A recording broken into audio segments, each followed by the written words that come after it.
So for our last cell of both of our tasks, we've just got a simple calculation. This plus this, it's only two cells, so that's all you need to do to count that down. Some people, even though it's only two, might go for the sum here, but there really is no need for the sum. Just one plus another was absolutely fine.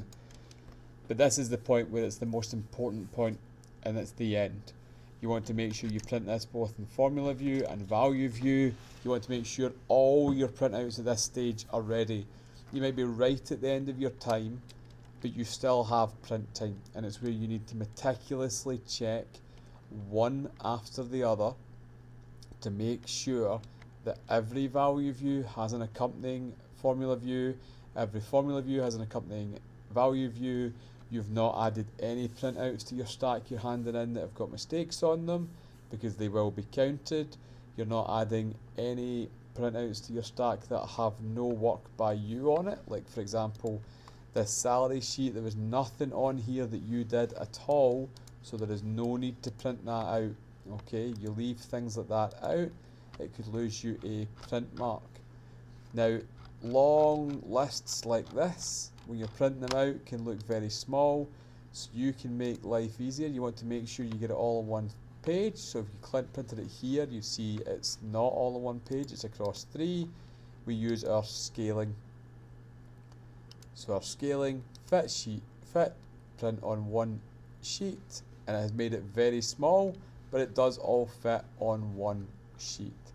And sometimes you might want to make it landscape. So for example, this sheet here, if we printed this, we did it all to fit in one page. Now it already did, but say for the formula view it didn't. In fact, let's make it formula view just so that we can stress that a bit more clearly. I'm going to extend the width of these.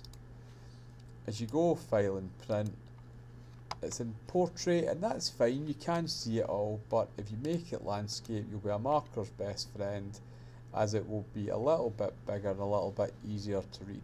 So continue unless it gives you a specification of whether it wants portrait or landscape, make sure that you just use your logic, and if it's very wide left to right, use landscape. If it's very tall up and down, use portrait. But make sure you always select fit sheet in one page. Just get into the habit of that, and it means that you won't end up with multiple page prints and throwing away silly, easily gained print marks. So you take your time at the end. You cannot, once your time is up, you cannot work on the content of your spreadsheet, but you can reprint anything that needs to be reprinted. You can print out the layout, you can print out anything that you're missing, but you cannot amend the content of any of your sheets.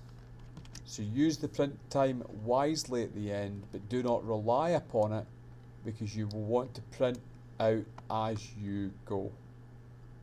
Good luck with your assignment.